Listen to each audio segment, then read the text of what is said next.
sometimes as human beings we have high expectations, and those expectations cannot be met all the time. As humans, we are flawed in different ways. Nobody is perfect. So if you always have the expectation of this person will show up for me at every point in time, then you might want to change that narrative or change your mindset.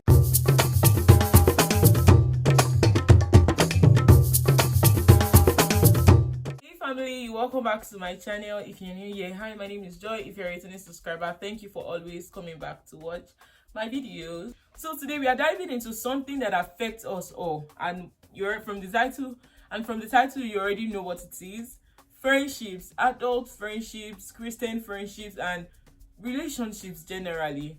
And this is something that affects us all, so I decided to bring it to the channel to talk about it. So have you ever thought of things like this? Why are adult friendships difficult? Everything in between. We'll be talking about it.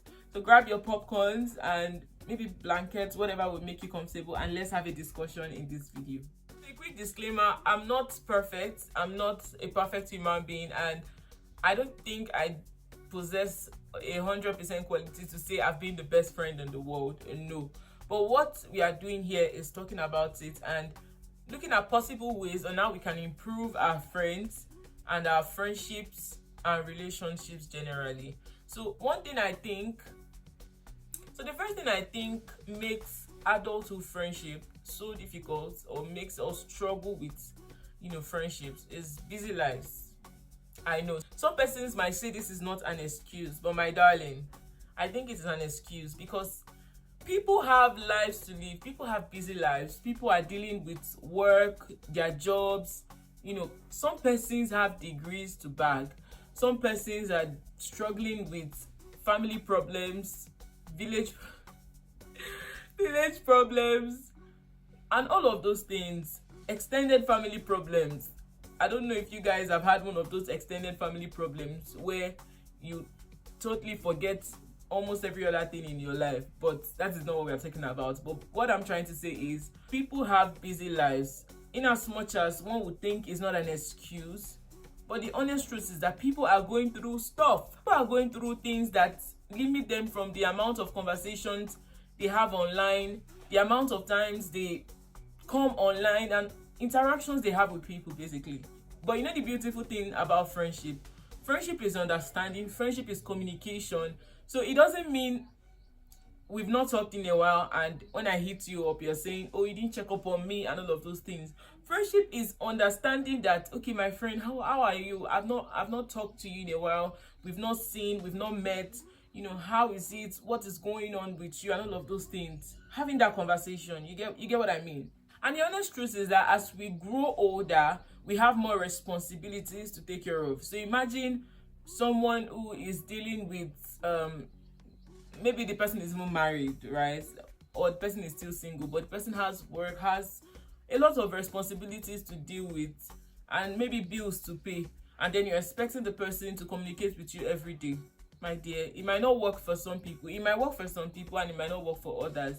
But amidst the busy schedules, I think it is expedient that we are intentional about our friends. This is something that I'm learning recently, and I'd say that it has not been easy, right? Intentionally reaching out to people, even when you have things on your hands, even when you are busy, you have a lot you're thinking about and whatnot. Yeah, you see, this thing about intentionally reaching out to people, on some days I would include it in my to-do list. Okay, I want to message this particular person, I want to reach out to this person.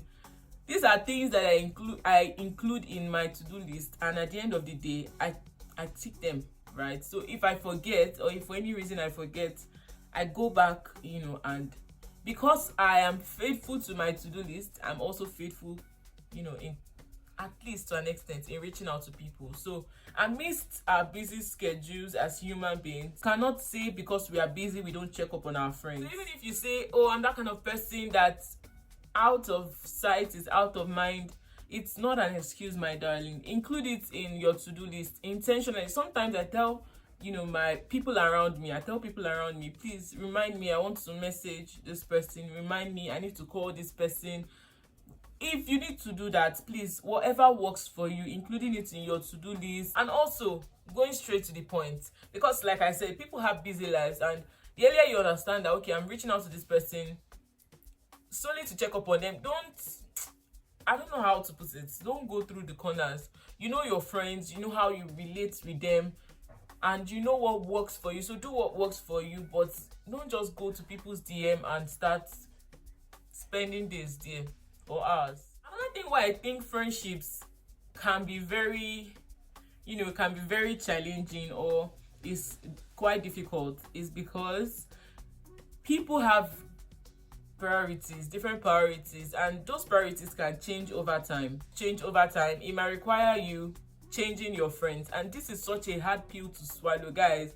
I battled with this for quite a while because I later got to understand that it's okay to change your friends, not because they are necessarily bad people, but because certain seasons of your life will require other people, because then you have now grown and maybe the person is not even willing to grow, or then you are now in a different season at a different point in your life. Some friendships last a lifetime, some 20 years, and others even months, honestly.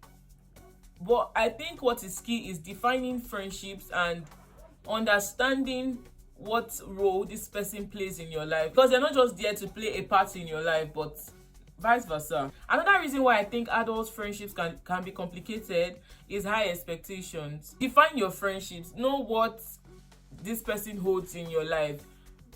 Sometimes as human beings we have high expectations, and those expectations cannot be met all the time. As humans, we are flawed in different ways. Nobody is perfect. So if you always have the expectation of this person will show up for me at every point in time, then you might want to change that narrative or change your mindset, because nobody is always at 100% every day. We sometimes expect our friends to always be available, and that should not be the case. It's now a different ball game if your friend is not always available. Some friends get married. I mean, I'm not even be mad if my friends get married. I'm calling all of you out like that. All of you that are single, I'm calling all of you out. I'm not even going to be mad if my friends get married, maybe relocate. I've seen friendships that still last even after relocating. I've seen friendship that has still survived even after one person relocates, one person changes, location and all of those things. Those are natural occurrences of life that cannot be avoided. But when you are intentional about building your friendship with that person, irregardless of whether the person has relocated or whether the person switched career path or whatnot, that there's still a track record of consistency, a consistency that demands checking up on them frequently. They might not be as close, you might not be as close as you used to be with them, but you see that friendship grows over time, and you guys understand. That's just the beauty of it.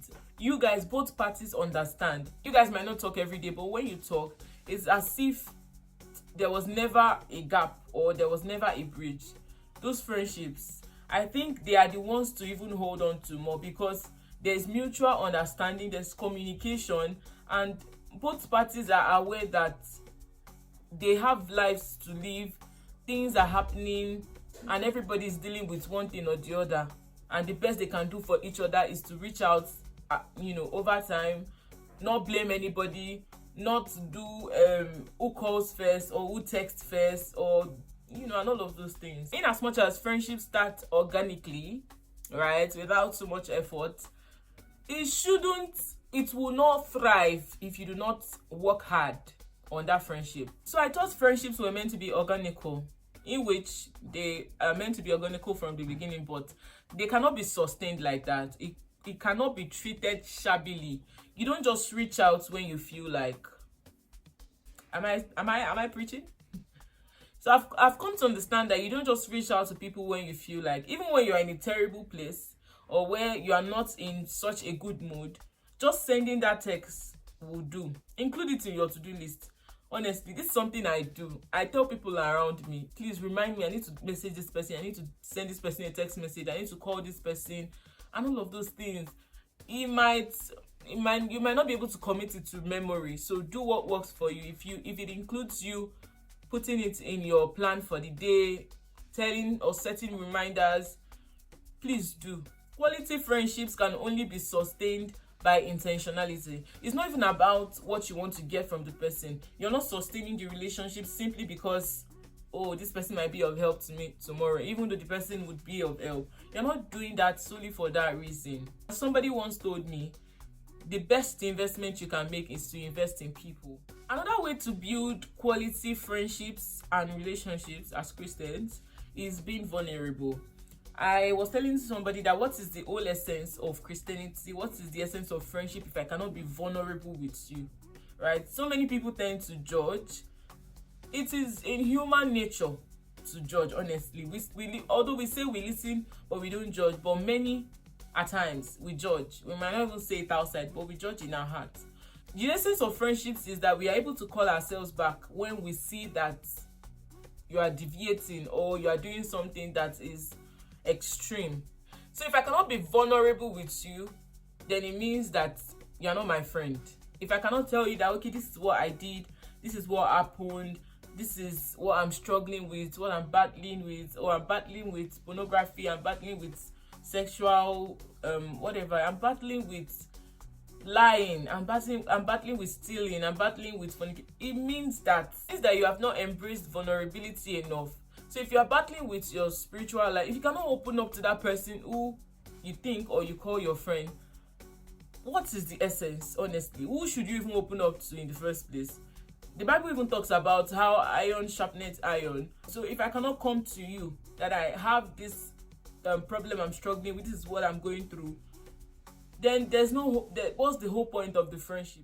Another thing I've learned over time with friendships is giving grace. Nobody is perfect. Even when people offend you, you are disappointed, disappointment will come and all of those things. It's giving grace to people, because you too, you will also fall short, because guess what, you are not 100%, you are not flawless. Everybody is flawed. So give grace to your friends or your friend. Or you need to understand that for your friendship to grow, there will be disappointments, there will be setbacks, but amidst it, giving grace to each other is what will enable you guys thrive beyond that circumstance. Also, be a good listener. Really, if you want to grow, you cannot always be the one talking. They shouldn't be hearing about your problems every time. Sometimes listen to what they are going through. You're not the only person struggling with life issues. Your friends too are going through a lot. So be that friend that they can reach out to whenever they need help, assistance, or maybe just someone to talk to. Another thing I'd say is celebrate each other. Celebrate your friends, guys. Like, turn up for your friends. Be that, I know everyone desires a friend that will turn up for them whenever they are having an event, a lunch, or starting up a new business, whatever it may be. Also be that friend. You cannot expect from others what you cannot give or who you cannot be. So don't desire the personality that you don't have. You might not be there 100%. You might not show up every time for your friends, but at least show up for them. So true friendship is not about competition. It's about support. People have their weaknesses and strengths, and the essence is that your weak area, I'm able to support you with the strength that I possess. So in summary, be a safe space for your friend. Allow them to express themselves to you without being judged. You tell them the honest truth. You are going to tell them, I like friendships that if I'm doing or if I'm misbehaving, you can call me to order. But there is also the aspect of judgment, right? If we cannot open up to ourselves as Christians, as sisters, as friends that we call ourselves, then what is the whole point of our Christianity? Pray for your friends, support their dreams and aspirations in the little way or in ways you can. I think this is just a call to order, right? Let's normalize being intentional with friendships. I know you are busy, everybody's busy, but intentionally reaching out would go a long way. So now I want to hear from you guys. Have you struggled with friendship? Friendships don't have to be hard. They just require hard work. They require intentionality. They require communication. and investments. What's one thing you've learned about maintaining friendships? Leave a comment below. Let's have a discussion. Let's chat. Let's continue the conversation in the comment section. So don't forget to like this video, comment, and also share to everyone that you think needs this video. Until I come your way again, guys, stay blessed, stay loved. I love you guys, but God loves you absolutely more. Bye, guys.